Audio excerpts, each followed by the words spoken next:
Director of 30 films over a career that spanned more than 5 decades, Akira Kurosawa is one of the most important filmmakers not only in Japanese cinema but in the history of the medium itself. He's one of those names most people have probably heard of, even if they've never seen a single one of his films, and if you are familiar and know what to look for, you can see his influence in everything from The Magnificent Seven to The Matrix, Mad Max to Lord of the Rings. Spielberg, Scorsese, Tarantino obviously, even George Lucas have all been very open regarding how hugely influential Akira Kurosawa was and continues to be on their work. So most people who are into this kind of thing will at least have a passing familiarity with some of Kurosawa's more iconic films like Rashomon or Seven Samurai or Thor Ragnarok. But today I want to talk about one of his more underrated movies and, in my opinion, one of the most heartwarming and enduringly prescient films of its kind.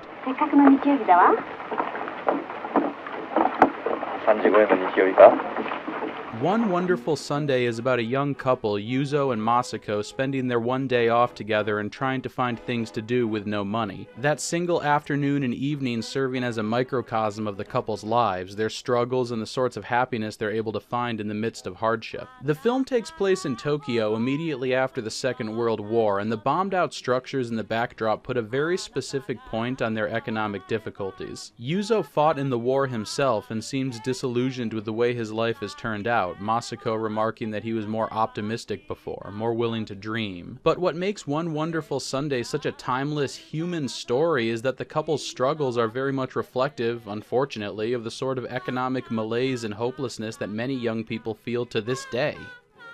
つくづく嫌になったんだ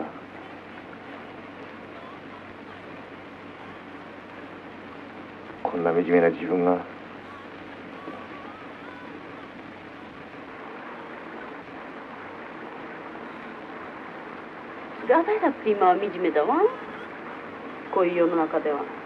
One of the first things they do, something many couples that age have done, is look at starter homes they might move into together after they get married, but they soon realize they can't afford any of the places they look at, not even the dirty apartment they look into renting or the small matchbox houses disdained by the wealthier couple they run into. Masako still enjoys the fantasy, but Yuzo isn't having any of it, saying dreams can't fill you and that they need to worry about the problems in front of them now. But a spark of hope still kindles in his eyes just for a moment when Masako reminds him of their own erstwhile dream of opening a cafe together. This establishes a pattern that cyclically plays out through the rest of the movie, wherein Yuzo is a mopey bitch about their situation and Masako coaxes him out of it by encouraging him to be hopeful, to dream, even if it's childlike to do so. There are a lot of extreme highs and lows in One Wonderful Sunday, really endearing, uplifting moments of sweetness interlaced with devastating scenes that will break your heart. It's a beautiful film and one that appreciates the importance of human connection and the little moments of levity one can find amidst what might seem like just the relentlessness of life. After the house hunting doesn't work out, they play baseball with the local children, and Yuzo winds up having to buy some pastries after a stray ball he hits flies into a shop and crushes them. And you can tell while they're eating that even though the pastries are cheap and smashed by a baseball, they have more enjoyment sharing them together than either of them would having a nice, expensive meal by themselves. Yuzo and Masako's highs don't come through moving into a nicer neighborhood or getting better jobs, but from enduring their situation together and in sharing a dream of a time when things might be better. It withholds pretty lies about ascending into the upper class or escaping an unjust system in favor of a really honest, really personal story about two people finding happiness within each other and thus persevering. But the film doesn't romanticize poverty, and it encourages mindfulness of the relative levels of privilege we all enjoy.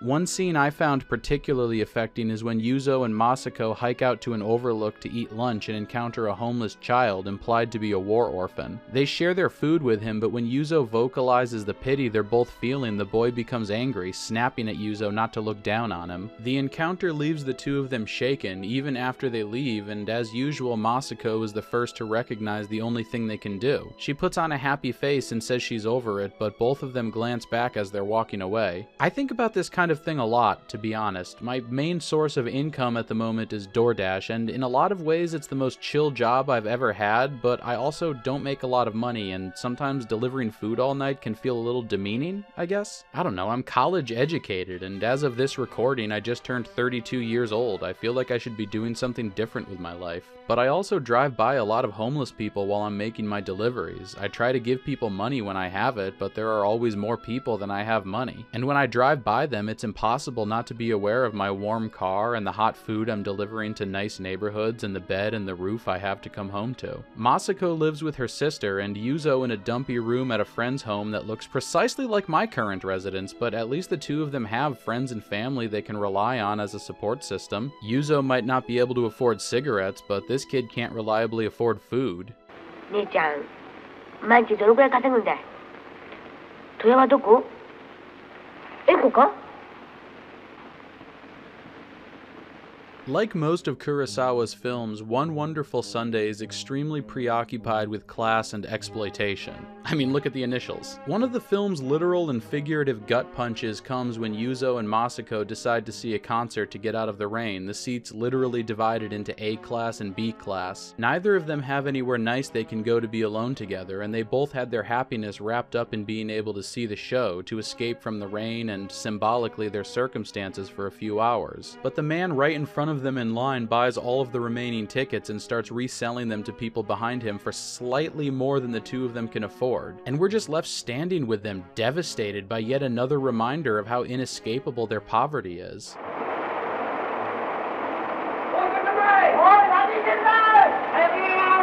This is another thing with Kurosawa. The wind and the rain are almost like their own characters and how they're used to convey emotion in his films. Masako wants to just leave, but Yuzo confronts the man who bought the tickets, hits him, and winds up getting beaten up himself. They go back to his apartment after, where Yuzo, emasculated and dejected, describes how hopeless and fed up he feels with his life. Then he makes it worse by trying to kiss Masako, which upsets her enough that she runs out of the apartment, and when she's gone, Yuzo is somehow even lower than he was before. This gets into another aspect of being really close to someone, where it'll amplify the natural highs and lows of your own life. Seeing a person you love injured feels painful on a visceral level, and having something embarrassing happen to you is all the more humiliating if it's in front of someone whose respect you value. The film understands how painful it can be to come across an ex's possessions after a breakup, and how making up from a fight can put everything else you're going through into perspective, because it's like the thing that really mattered is fixed. The sun literally coming back out after Masako returns. Later that evening, the pair find themselves walking through a more devastated part of town when Yuzo declares that he was wrong earlier about hope not being able to fill them, because his rekindled dreams have now filled him in a way nothing else could.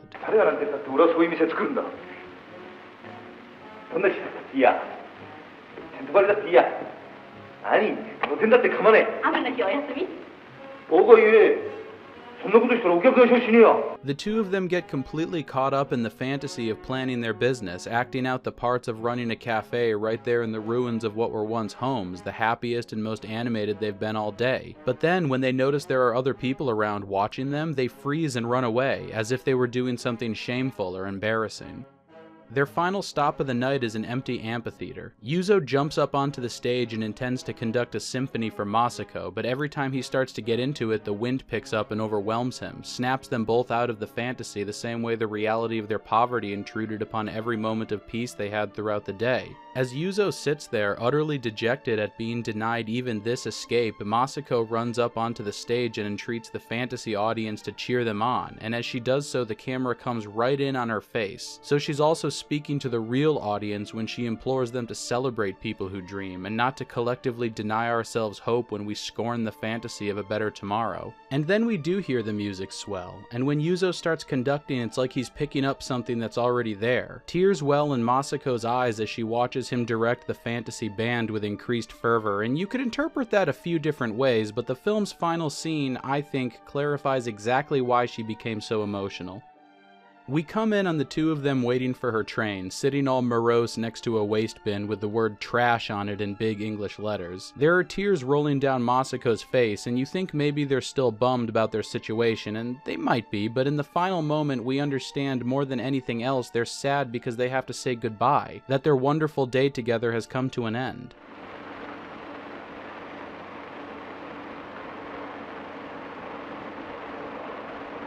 またこの次の日曜日。 Yuzo says goodbye to Masako and starts to walk home when he sees another cigarette butt on the ground. He looks at it for a moment, probably tempted, and then grinds it under his shoe, smiling to himself as he walks away and looking back only at Masako's departing train. Thank you for watching, and happy Valentine's Day.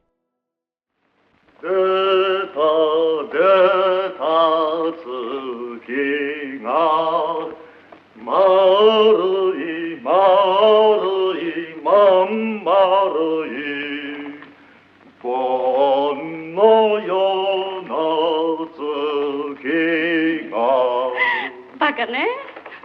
おい、何？夢じゃ腹をくれないって言ったな、俺。ええ。あいつは取り消しだ。どうして？今日は晩飯抜きだけど、今日も腹減らねえや。